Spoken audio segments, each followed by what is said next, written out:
ونشهد أن محمدا عبده ورسوله الذي أرسله بالحق بشيرا ونذيرا وداعيا إلى الله بإذنه وسراجا منيرا فقد قال الله تعالى في كلامه المجيد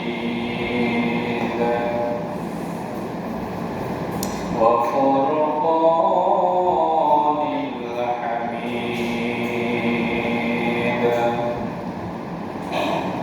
সকলেই জবান করে পড়ি আউযু বিল্লাহি মিনাশ শাইতানির রাজীম বিসমিল্লাহির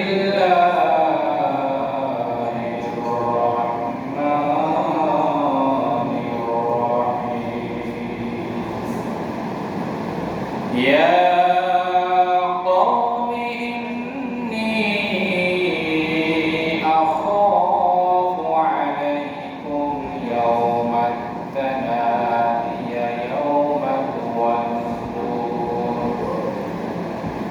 يوم تولون مدبرين ما لكم من الله من عاصم صدق الله المولانا العظيم وصدق رسوله النبي الكريم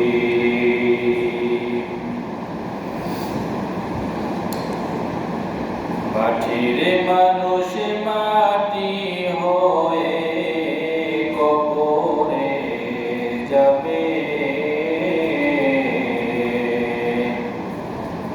এমন সুন্দর মাটির দেহ মাটিতেই খাবে মাটির মানুষ মাটি হয়ে কবরে যাবে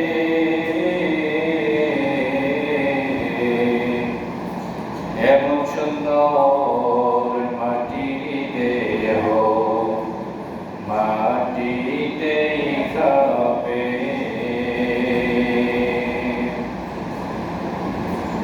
এমন চিন্তা করো না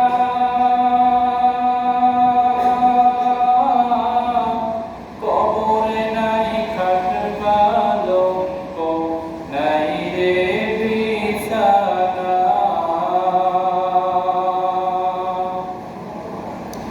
এমন চিন্তা করো না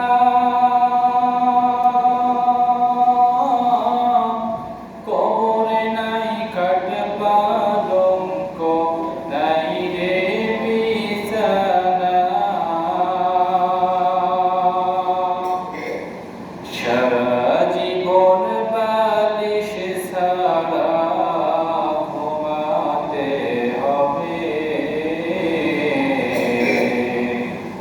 সারা জীবন বালিশ ছাড়া ঘুমাতে হবে এমন সুন্দর মাটির দেহ মাটিতেই খাবে দুনিয়াতে যাহাই করেছো তাহাই ফল পাবে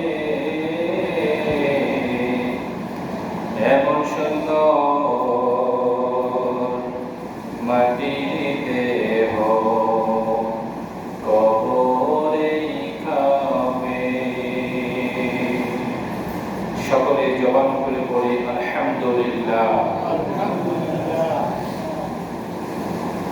সমস্ত প্রশংসা সেই মহান আল্লাহ পাক রব্বুল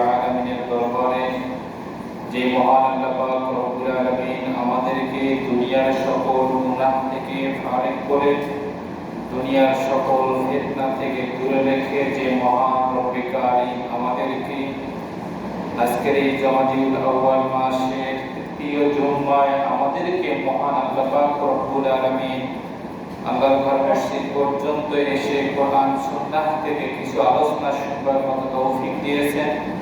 এজন্য আমরা সকলেই সেই মহান রব্বুল কারীমের দরবারে অগণিত কালিমাতে শুকর জ্ঞাপন করছি। সকলেই জবান খুলে পড়ি আলহামদুলিল্লাহ।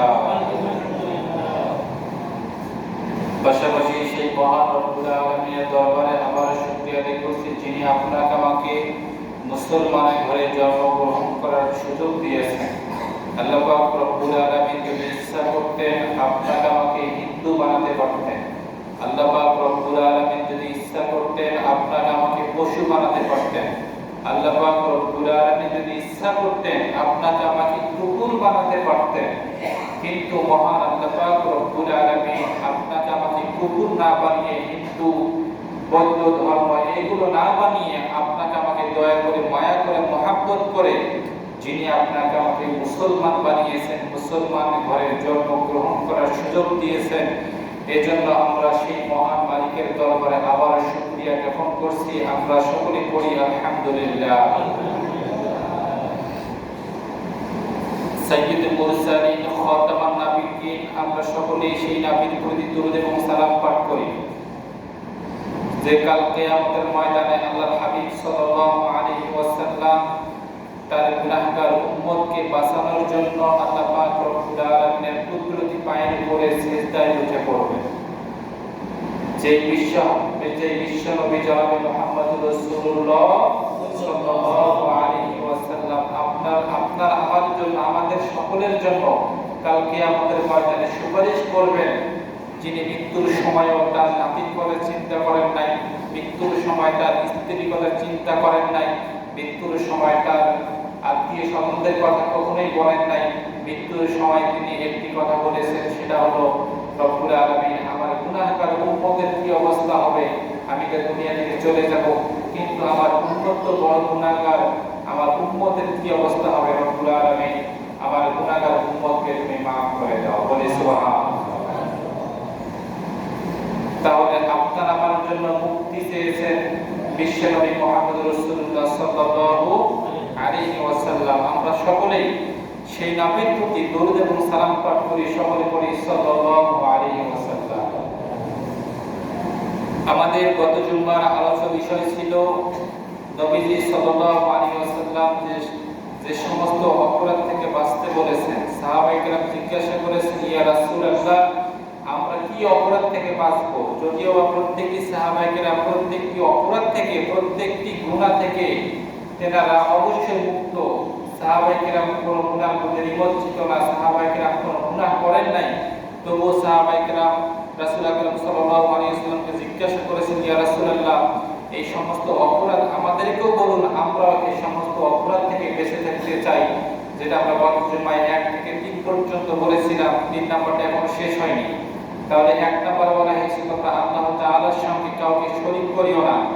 কেননা আল্লাহ তাআলার সঙ্গে যারা শরীক করে এটা হচ্ছে মহা একটি চরম অন্যায়, এবং তোমরা কখনো শিরক করবা না, কারণ শিরকের গুনাহ আল্লাহ পাক রব্বুল আলামিন কখনোই maaf করে না। যেটা সূরা নিসার 48 নম্বর আয়াতের মধ্যে বিস্তারিত বর্ণনা আছে। 2 নম্বরে বলা হয়েছে তোমরা মানুষের নামে, মানুষের উপরে কখনো জাদু করিও না। কোনো মানুষের নামে, কোনো মা বোনদের নামে কখনো জাদু করা যাবে না। নিশ্চয় জাদু করা এটা হচ্ছে কুফরি। জাদু থেকে আমাদের সকলকে দূরে থাকতে হবে। 3 নম্বর বলা হয়েছে অন্যায়ভাবে তোমরা কাউকে হত্যা করিও না। দুনিয়ার জমিনে আমরা যদি অন্যায়ভাবে কোনো পাখিকে, যেমন বিশ্বনবী জনাবে মুহাম্মদ রাসূলুল্লাহ সাল্লাল্লাহু আলাইহি ওয়াসাল্লাম বলেন, যেটা তোমাদের জন্যই বলেছিলাম, যে কোনো চড়ুই পাখিকে আমরা যদি অন্যায়ভাবে হত্যা করি, এই চড়ুই পাখি কালকে আমাদের ময়দানে আল্লাহ তাআলার দরবারে বিচার দিবে। রব্বুল আলামিন দুনিয়ার জমিনে আমাকে বিনা কারণে হত্যা করেছে, আজকে আমি তোমার দরবারের মধ্যে বিচার দিলাম, আমি আজকে সঠিক বিচার চাই। যদিও দুনিয়ার জমিনে তুমি আমাকে জবান দিয়েছো, এই জবানটি আমাদের পশু পাখিদের মধ্যে এটা আমরাই বুঝতে পারতাম, কিন্তু সৃষ্টির সেরা মাখলুকাত মানুষ হয়ে আমাদের ভাষাগুলো কখনোই বুঝতে পারতো না। যদিও আমি চিৎকার করেছিলাম, এগুলো বুঝতে পারে নাই। আজকে আমি তোমার দরবারে বিচার দিলাম, আমাকে যারা অন্যায়ভাবে হত্যা করেছে তুমি এদের বিচার করো। তাহলে অন্যায়ভাবে কোনো চড়ুই পাখিকে হত্যা করা যাবে না। হযরত ওমর ফারুক রাদিয়াল্লাহু তাআলা আনহু জাহানের খলিফাতুল মুসলিমিন, নাম কি? হযরত ওমর ফারুক রাদিয়াল্লাহু তাআলা আনহু দুই যুবক, একজন নওজোয়ান যুবককে হযরত ওমর ফারুক রাদিয়াল্লাহু তাআলা আনহু তার দরবারে হাজির হলেন। একজন নওজোয়ান যুবককে ধরে খলিফাতুল মুসলিমিন জিজ্ঞাসা করলেন, হে যুবক, তোমরা এখানে কেন এসেছো?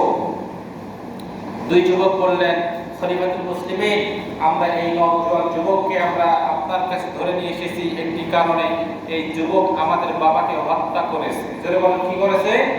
হত্যা করেছে। আমরা এর বিচার চাই, এর সঠিক বিচার পাওয়ার জন্য আপনি যে জাহানের খলিফাতুল মুসলিমিন, আপনি যে জাহানের খলিফা, এজন্য আপনার কাছে আমরা বিচার নিয়ে এসেছি। আমরা যেন সঠিক বিচার চাই।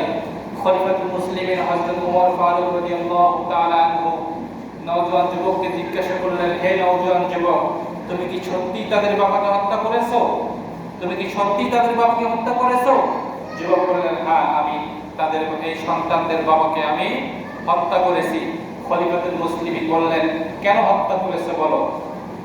নওজোয়ান যুবক বললেন, আমি দূর থেকে মুসাফির অবস্থায় ছুটতে একটি খেজুর গাছের নিচে ছায়া পেয়ে আমি সেখানে বিশ্রাম করছিলাম। বিশ্রাম করতে করতে হঠাৎ আমার তন্দ্রা এসে যায়, আমার ঘুম এসে যায়। ঘুম আসার কারণে আমি সেখানে ঘুমিয়ে পড়ি। কিন্তু ঘুম থেকে উঠে দেখি যে ঘুমানোর আগে যে একটি গাছের সঙ্গে আমার একটি উটকে আমি একটি গাছের সঙ্গে বেঁধে রাখছিলাম, কিন্তু ঘুম থেকে উঠে দেখি এই গাছের সঙ্গে উটটি আর বাঁধা ছিল না। এই উটকে আমি খুঁজতে খুঁজতে একটি বাগানের মধ্যে চলে গেলাম। একটি বাগানের মধ্যে যাওয়ার পরে দেখি সেখানে আমার উটকে আমি পাই। কিন্তু যখন আমার উটকে আমি পাই, তখন আমার উটটি আর জীবিত ছিল না, আমার উটটি তখন মৃত। অর্থাৎ এই বাগানের মালিককে খুঁজতে যখন আমি বাগানের মালিককে পেয়ে গেলাম, বাগানের মালিককে জিজ্ঞাসা করলাম যে আমার উটটি মৃত্যুবরণ করেছে কিভাবে। বাগানের মালিক অর্থাৎ এই দুই সন্তান মালিক এই দুই যুবক সন্তানের মালিক তার বাবা বললেন যে আমার বাগানের মধ্যে আপনার উট প্রবেশ করেছে, আমার বাগানের অনেক ক্ষয়ক্ষতি করেছে, এই জন্য আমি আপনার উটকে হত্যা করেছি, আমি আপনার উটকে মেরে ফেলেছি। সঙ্গে সঙ্গে যুবক বললেন, আমার উট আপনার বাগানের মধ্যে প্রবেশ করলো আর আপনি হত্যা করে ফেললেন, এটা তো সঠিক বিচার নয়, এটা তো আপনি নিশ্চয় মহা অন্যায় করেছেন। এক কথা দুই কথায় তর্ক বিতর্ক করতে যুবকের মাথায় যখন রাগ এসে যায়, তখন ওই সন্তানের বাবার মাথার মধ্যে একটা আঘাত করে। এই আঘাত করার কারণে ওই সন্তানের বাবা দুনিয়ার জমি থেকে পরকাল জমিতে চলে যান, অর্থাৎ মৃত্যুবরণ করেন। এইভাবে আমি তাকে হত্যা করেছি। খলিফাতুল মুসলিমিন বললেন যে তুমি তাকে হত্যা করা এটা কি ঠিক করেছো? যুবক বললেন, খলিফাতুল মুসলিমিন, আমি এটা কখনোই ঠিক করি নাই, কেননা মানুষকে হত্যা করা এটা হচ্ছে এটা কবিরা গুনাহ। আমি চরম গুনাহ করেছি, চরম অন্যায় করেছি। আমাকে এবারের মতো, এই প্রথমবারের মতো আমাকে ক্ষমা করে দেওয়া হোক, কেননা আমি ইতিপূর্বে আমি কোনো মানুষকে হত্যা করিনি, কোনো পশুকে হত্যা করিনি, কোনো প্রাণীকে আমি কখনো হত্যা করিনি। অতএব আমাকে প্রথমবারের মতো আমাকে ক্ষমা করে দেওয়া হোক। খলিফাতুল মুসলিমিন বললেন যে তোমাকে তো এমনি ক্ষমা করা যায় না, ইসলামের তো কিছু বিধিবিধান আছে, এই বিধিবিধান অনুযায়ী তোমার বিচার কার্য পরিচালনা করা হবে। খলিফাতুল মুসলিমিন বললেন যে তুমি তার যে উটকে হত্যা করেছো, এই উটকে হত্যা করার কারণে এখন কোরআন সুন্নাহর ফয়সালা হচ্ছে তোমাকেও হত্যা করতে হবে, অর্থাৎ তোমাকে ফাঁসির কাষ্ঠের মধ্যে ঝুলানো হবে। অতএব তোমাকে ফাঁসি দেওয়া হবে, তুমি মৃত্যুর জন্য প্রস্তুতি গ্রহণ করো। তবে আমার কিছু কথা আছে। খলিফাতুল মুসলিমিন বললেন, তোমার কি কোনো শেষ ইচ্ছা আছে? তোমার কি শেষ আবদার, শেষ খাওয়া, শেষ কিছু আশা আছে কি? যুবক বললেন, খলিফাতুল মুসলিমিন, অবশ্যই আমার কিছু শেষ আবদার আছে। যে আপনারা বলতেছে এগুলো হচ্ছে আমার কাছে আমার কিছু ঋণ আছে, এই দুনিয়ার জমিনে চলাফেরা করতে গেলে আমার মানে কিছু ঋণ হয়েছে, এই ঋণগুলো পরিশোধ করতে হবে। 2 নাম্বার আপনার আমার কাছে কিছু আমানত আছে, এই আমানতগুলো আমি তাদের কাছে ফিরিয়ে দিতে চাই, আমাকে এতটুকু সময় দেওয়া হোক, আমাকে ছুটি দেওয়া হোক, আমি 1 সপ্তাহের জন্য বাসায় যাই, বাসায় যাওয়ার পরে এগুলো আমানত এবং আমার ঋণ পরিশোধ করে আমি আপনার দরবারে আবার কি হব, হাজির হব। খলিফাতুল মুসলিমিন বললেন, তোমাকে তো এমনি এমনি ছেড়ে দেওয়া যায় না, তোমাকে ছেড়ে দেওয়ার কারণে, তোমাকে ছেড়ে দেওয়ার পরে তুমি যদি 1 সপ্তাহ পরে যদি না আসো তাহলে কি হবে? তুমি তো পলায়ন করতেও পারো, কেননা একজন ফাঁসির আসামি, হ্যাঁ তোমাকে ফাঁসির কাস্টে ঝোলানো হবে, তুমি দুনিয়ার মায়া ত্যাগ করতে না পেরে তুমি তো পলায়ন করতে পারো, এই জন্য তোমাকে এমনি এমনি ছেড়ে দেওয়া হবে না। যুবক চিন্তা করলেন, আমার বাড়ি তো অনেক দূর, আমি এখানে কাকে পাবো, কে আমার জামিনদার হবে? সঙ্গে সঙ্গে আল্লাহর নবীর একজন সাহাবী হযরত আবু যর গিফারি রাদিয়াল্লাহু তাআলা আনহু, সকলে পড়ে রাদিয়াল্লাহু তাআলা আনহু, তিনি দাঁড়িয়ে বললেন, খলিফাতুল মুসলিমিন, আমি এই যুবকের জামিনদার হয়ে গেলাম। বলে সুবহানাল্লাহ। খলিফাতুল মুসলিমিন, আমি এই যুবকের জামিনদার হয়ে গেলাম, এই যুবককে 1 সপ্তাহের জন্য ছুটি দেওয়া হোক, এই যুবককে 1 সপ্তাহের জন্য ছুটি দেওয়া হোক, এই যুবক তার বাড়িতে গিয়ে তার ঋণ পরিশোধ করবে এবং তার কাছে যে আমানতগুলো আছে, এই আমানতগুলো, হ্যাঁ যারা তার কাছে মানে যারা আমানত রেখেছে, এই আমানতের জিনিসগুলো প্রত্যেকটা ব্যক্তির কাছে ফিরিয়ে দিয়ে এই যুবক 1 সপ্তাহ পর অর্থাৎ আগামী শুক্রবার আবার আমাদের মাঝে আসবে, তখন আমি আপনার কাছ থেকে জামিন থেকে মানে মুক্তি হয়ে আপনি তার উপরে ফাঁসির কাজ পরিচালনা করবেন। 1 সপ্তাহ হয়ে গেছে। 1 সপ্তাহ হওয়ার পর যুবকের কোনো খবর নাই। কার খবর নাই? যুবকের কোনো খবর নাই। শুক্রবার পার হয়ে গেল, যে যুবক কোথায়, যুবক তো আসতেছে না। হ্যাঁ, যখন জামিনদার হয় তখন সে আবু যর গিফারি রাদিয়াল্লাহু তাআলাকে শর্ত দিয়েছিল যে এই যুবককে আমরা ছুটি দিতেছি, এই যুবক যদি না আসে, যদিও বা আপনি আল্লাহর নবীর একজন নিষ্পাপ সাহাবী, আপনাকে কিন্তু ফাঁসির কাস্টে ঝুলানো হবে যদি এই যুবক ফিরে না আসে। 1 সপ্তাহ পার হয়ে গেল, যুবকের কোনো খবর নাই, যুবক আসতেছে না।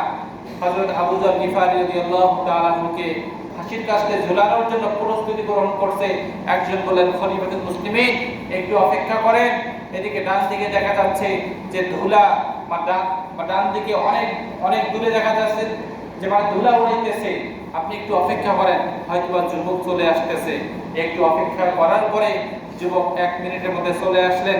আসার পরে খলিফাতুল মুসলিমিনকে বললেন, খলিফাতুল মুসলিমিন, আমাকে মাফ করে দিবেন, আমি আপনার সঙ্গে চরম বেয়াদবি করেছি, কেননা আমার আসার কথা ছিল 1 সপ্তাহের মধ্যে, অর্থাৎ শুক্রবার আসার কথা ছিল, আমি সঠিক সময় আসতে পারিনি। খলিফাতুল মুসলিমিন বললেন, কেন আসতে পারোনি? যুবক বললেন, আমি যে ঘোড়ার পিঠে করে আসতেছি, এই ঘোড়ার পায়ে যদি আঘাত না পেত তাহলে আমি অবশ্যই সময় মতো আপনার দরবারে হাজির হতাম।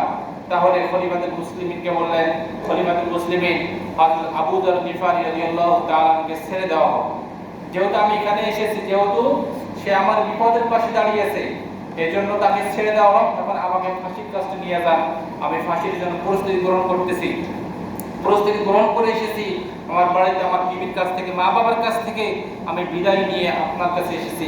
খলিফাতুল মুসলিমিন বললেন, দাঁড়াও, ফাঁসি দেওয়ার আগে আমার কিছু কথা আছে। হযরত আবু যর গিফারি রাদিয়াল্লাহু তাআলা কে বললেন যে, হে আবু যর, তুমি তো একজন নিষ্পাপ সাহাবী, আল্লাহর নবীর সাহাবী, তুমি নিষ্পাপ সাহাবী হওয়ার পর একজন হত্যার আসামি, একজন ফাঁসির আসামির ব্যাপারে তুমি কি জন্য জামিনদার হয়েছো? তুমি তো একজন নিষ্পাপ সাহাবী, কি জন্য জামিনদার হয়েছো? হযরত আবু যর গিফারি রাদিয়াল্লাহু তাআলা বললেন যে, খলিফাতুল মুসলিমিন, আমার একজন মুসলমান ভাই এখানে বিপদের মধ্যে পড়েছে, তার বাড়ি এলাকার মধ্যে না, তিনি চিন্তা করছেন এলাকার মধ্যে আমার বাড়ি না, আমি কাকে জামিনদার হিসেবে রেখে যাব, তিনি চিন্তা করছেন, এজন্য আমার পাশে আমার একজন মুসলমান ভাই বিপদের মধ্যে থাকবে, আমি তার বিপদের পাশে যদি দাঁড়াইতেই না পারি, তাহলে আমি কিসের আল্লাহর নবীর সাহাবী হয়ে গেলাম? এজন্য আমি তার পাশে দাঁড়িয়েছিলাম। খলিফাতুল মুসলিমিন যুবককে জিজ্ঞাসা করলেন, হে যুবক, তোমাকে তো 1 সপ্তাহ ছুটি দেওয়া হয়েছিল, তুমি কেন ফিরে এসেছো? তুমি তো না আসলেও পারতে, তুমি আমার কাছে ফিরে না আসে তুমি তো দুনিয়ার জমিনে আনন্দ ফুর্তি করতে পারতে, তুমি কি জন্য ফিরে এসেছো? খলিফাতুল মুসলিমিনের কাছে যুবক বললেন, খলিফাতুল মুসলিমিন, আমি এই জন্য ফিরে এসেছি, আমার বিপদের পাশে যে আল্লাহর নবীর একজন নিষ্পাপ সাহাবী হযরত আবু যর গিফারী রাদিয়াল্লাহু তাআলা আনহু আমার বিপদের পাশে দাঁড়িয়েছেন। তাকে বিপদে ফেলে রেখে দুনিয়ার জমিনে আমি যদি আনন্দ ফুর্তি করে ঘোরাফেরা করতাম, তাহলে কাল কিয়ামতের ময়দানে আল্লাহ তাআলার বিচারের কাঠগড়ায় আমাকে দাঁড়াতে হতো। আমি পরকালকে ভয় করে, জাহান্নামকে ভয় করে, পরকালের মধ্যে পরকালে হিসাব দিতে হবে, এই হিসাব দেওয়ার ভয় করে আমি আমার বাড়ি থেকে আমার ঋণ এবং আমানতগুলো এগুলো সম্পূর্ণ সঠিকভাবে আদায় করে আমি আপনার দরবারে হাজির হয়েছি। তাহলে চিন্তা করেন তাদের কি চিন্তা চেতনা। খলিফাতুল মুসলিমিন বললেন, এই ছিল আপনাদের চিন্তা ফিকির, চিন্তাধারা। এজন্য এই বিচারের মধ্যে আপনারা যারা সবাই উপস্থিত আছেন সকলেই বলেন এই ব্যক্তিদেরকে কি ক্ষমা করা যায়? সকলে বললেন এই দুজন ব্যক্তি এই যুবককে আজকের মতো এখান থেকে ক্ষমা করে দেওয়া হোক। বলি সুবহানাল্লাহ। তাহলে চিন্তা করেন একজন মুসলমান ভাইকে সে জামিনদার হিসেবে রেখে দুনিয়ার জমিনে আনন্দ ফুর্তি করতে চায় না, সে পরকালকে ভয় করে। আমি যদি দুনিয়াতে আনন্দ ফুর্তি করি, তাহলে কিয়ামতের ময়দানে আমি আল্লাহ তাআলার দরবারে কি জবাব দেব? কি চিন্তা ফিকির। তাহলে আমাদের সকলের উচিত একজন মুসলমান ভাই যদি বিপদে পড়ে, তার বিপদের পাশে গিয়ে আমাদের সকলের উচিত তার বিপদের পাশে গিয়ে দাঁড়ানো। এটা আমাদের সকলের কি উচিত। কিন্তু আমরা কি করি? একজন মুসলমান ভাই যদি বিপদে পড়ে, আমরা তার বিপদের পাশে গিয়ে দাঁড়ানো তো দূরের কথা, বরঞ্চ সে আরো বিপদে পড়বে কিভাবে তার নামে আরো ফিতনা ছড়াই। কি ছড়াই? ফিতনা ছড়াই। অথচ আল্লাহর হাবিব সাল্লাল্লাহু আলাইহি ওয়াসাল্লাম বলেন যে দুনিয়ার জমিনে কোনো ব্যক্তির যদি একটি দোষ গোপন করে, আল্লাহ পাক রব্বুল আলামিন তার কিয়ামতের ময়দানে ওই ব্যক্তির কয়টা দোষ গোপন করে? 10টা দোষ গোপন করে। আপনি দোষ গোপন করে তো দূরের কথা, আপনি তার বিপদের পাশে দাঁড়ানো তো দূরের কথা, বরঞ্চ ওই ব্যক্তি বিপদে পড়বে কিভাবে আমরা সেই চিন্তায় আমরা ব্যস্ত থাকি। কথা বলেন ঠিক কিনা? এজন্য সেই আবু যর গিফারী রাদিয়াল্লাহু তাআলা আনহু যেরকম একজন যুবকের বিপদের পাশে দাঁড়িয়েছেন, আমরা সেই সাহাবীদের জীবনী পড়ব। সাহাবীদের জীবনী পড়ে আমরাও প্রত্যেকটি মুসলমানদের বিপদের পাশে দাঁড়াবো। তাহলেই তো আমরা সাহাবীদের অনুসারী হতে পারবো, তাহলেই তো আমরা বিশ্বনবীর কদমের অনুসারী হতে পারবো। তাছাড়া কখনোই হওয়া সম্ভব নয়। এবং আজকের আলোচনার মধ্যে 4 নম্বরে বলা হয়েছে যে তোমরা কখনো সুদ খেও না। কেননা যে ব্যক্তি 1 টাকার সুদ খায়, কোন হাদিসে এসেছে 40 বার মায়ের সঙ্গে জিনা করার বদ আমল তার আমলনামার মধ্যে লেখা হয়। বলি নাউযুবিল্লাহ। যিনি আমাকে জন্ম দিয়েছেন, যিনি আমার মা, জ্বলন্ত খুনি মা, এই সুদ খাওয়ার কারণে তার সঙ্গে আমি কি করতেছি? জিনা করতেছি। আমাদের সমাজে যারা সুদ খায়, আমরা এগুলো থেকে আমরা সকলে দূরে থাকবো। এই বিষয়ে কি বিস্তারিত বলতে হবে?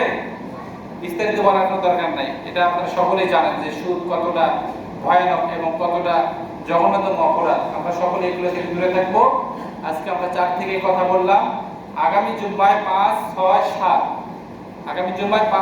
আমরা কথা বলবো। আজকে যতটুকু আমরা কথা শুনলাম, এই কথাগুলো আমাদের জীবনে আমরা সকলে মেনে চলবো এবং তাবিজ থেকে দূরে থাকবো, মানুষকে অন্যায়ভাবে হত্যা করা থেকে দূরে থাকবো এবং অন্যায়ভাবে কারো নামে মানুষের নামে জাদু করা থেকে দূরে থাকবো। এগুলো থেকে আল্লাহ পাক রব্বুল আলামিন সকলকে এই সমস্ত ফিতনা থেকে দূরে থাকা তৌফিক